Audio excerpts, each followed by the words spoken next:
किस प्रकार हनुमान ने सत्यभामा, सुदर्शन चक्र और गरुड़ जी का घमंड तोड़ा। आइए जानते हैं इस पौराणिक कथा में। नमस्कार मेरे दोस्तों।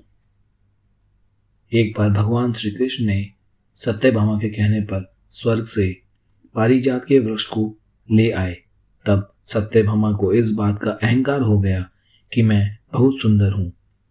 इसी कारण श्री कृष्ण ने मुझे स्वर्ग पारिजात का वृक्ष लाकर दिया और मैं उनकी अति प्रिय हूँ। एक बार सुदर्शन चक्र को भी इस बात का अहंकार हो गया कि मैंने इंद्र के वृक्ष को ध्वस्त कर दिया, और भगवान के पास जब कोई अस्त्र नहीं बचता है तब भगवान मेरा प्रयोग करते हैं। इसी प्रकार एक बार गरुड़ देव को भी अहंकार हो गया कि भगवान श्री हरि कहीं भी जाते हैं तो मुझे साथ लेकर जाते हैं, क्योंकि मेरी अति तीव्र गति व बल का कोई मुकाबला नहीं कर सकता। तब भगवान श्री कृष्ण ने सोचा कि क्यों ना इन तीनों का अहंकार दूर किया जाए। फिर श्री कृष्ण ने हनुमान जी का स्मरण किया। स्मरण करते ही हनुमान जी सारी बात समझ गए और वह श्री कृष्ण जी के दरबार में जाने की वजह द्वारिका के एक सुंदर बगीचे में जाकर फल तोड़कर फेंकने लगे और सारे वृक्ष को उखाड़ कर फेंक दिया। जब श्री कृष्ण जी को इस बात का पता चला तो उन्होंने गरुड़ जी को बुलाया और कहा कि जाओ, बगीचे में ये कौन उत्पात मचा रहा है, उसे दरबार से लेकर आओ। श्री कृष्ण जी की ये बात सुनकर गरुड़ जी उस बगीचे में पहुंचे और देखा कि एक वानर ने बहुत सारे वृक्ष को उखाड़ कर फेंक दिया और बहुत सारे फल को भी तोड़ तोड़ कर फेंक दिया। गरुड़ जी ने उन्हें पकड़ने के लिए गए। तब हनुमान जी ने अपनी पूंछ से उन्हें जकड़ लिया, जिससे गरुड़ जी का पीड़ा होने लगी और उन्हें दूर समुद्र में फेंक दिया। फिर वही बड़ी मुश्किल से संभले और श्री कृष्ण जी के दरबार में पहुंचे और कहा कि वह कोई साधारण वानर नहीं। इतना सुनते ही भगवान श्री कृष्ण ने कहा कि वह जरूर श्री रामचंद्र जी के परम भक्त हनुमान जी हैं। जाओ और उन्हें आदरपूर्वक यहाँ लेकर आओ और कहना कि श्री राम जी आपको याद कर रहे हैं।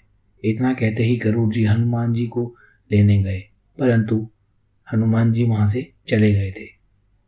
वे उन्हें ढूंढते ढूंढते मल्ले पर्वत पर जा पहुंचे, जहां पर हनुमान जी श्री रामचंद्र जी को ध्यान कर रहे थे। उन्होंने हनुमान से कहा कि मुझे अपनी गलती का आभास हो गया है, मुझसे भूल हो गई है, कृपया कर आप मुझे क्षमा करें।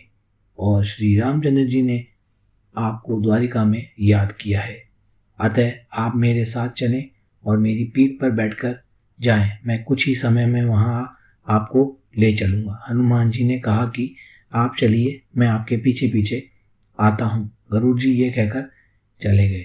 वहाँ द्वारिका में श्री कृष्ण जी ने सत्यभामा से कहा कि आप तैयार हो जाओ, और श्री कृष्ण श्री रामचंद्र जी के रूप में आ गए और सिंहासन पर सत्यभामा के साथ बैठ गए और सुदर्शन चक्र से कहा कि जाओ, तुम द्वार पर खड़े हो जाओ और किसी को भी अंदर मत आने देना। ऐसा सुनते ही वह द्वार पर जाकर खड़े हो गए और पहरा देने लगे। कुछ क्षणों के पश्चात ही हनुमान जी वहां पर आए तो उन्होंने हनुमान जी को रोका, लेकिन हनुमान जी नहीं रुके। उन्होंने सुदर्शन चक्र को अपने मुंह में रख लिया और अंदर आ गए और श्री रामचंद्र जी को प्रणाम किया। रामचंद्र जी ने कहा कि आपको तो गरुड़ जी लेने गए थे, वे अब कहाँ हैं? आप तो अकेले आए हो। तब हनुमान जी ने कहा कि वह तो मुझसे पहले निकले थे, अभी तक नहीं आए। फिर कहाँ गए? गरुड़ जी गहरी सांस लेते और थकी हुई अवस्था में वहां पर आए और कहा कि आप तो मेरे पीछे पीछे आ रहे थे, आप मुझसे पहले कैसे आ गए? तभी श्री रामचंद्र ने हनुमान जी से पूछा, आपको द्वार पर किसी ने रोका तो नहीं? हनुमान जी ने मुंह से सुदर्शन चक्र का बाहर निकाला और कहा कि प्रभु, बाहर तो रोका था, परंतु मैं आपको प्रतीक्षा कैसे करवाता, इसलिए मैंने सुदर्शन चक्र को मुंह में रख लिया। ये सब सुन भगवान मुस्कुराते रहे। हनुमान जी ने कहा कि हे प्रभु, माता सीता दिखाई नहीं दे रही है और आपने यह बगल में किसको बैठाया है?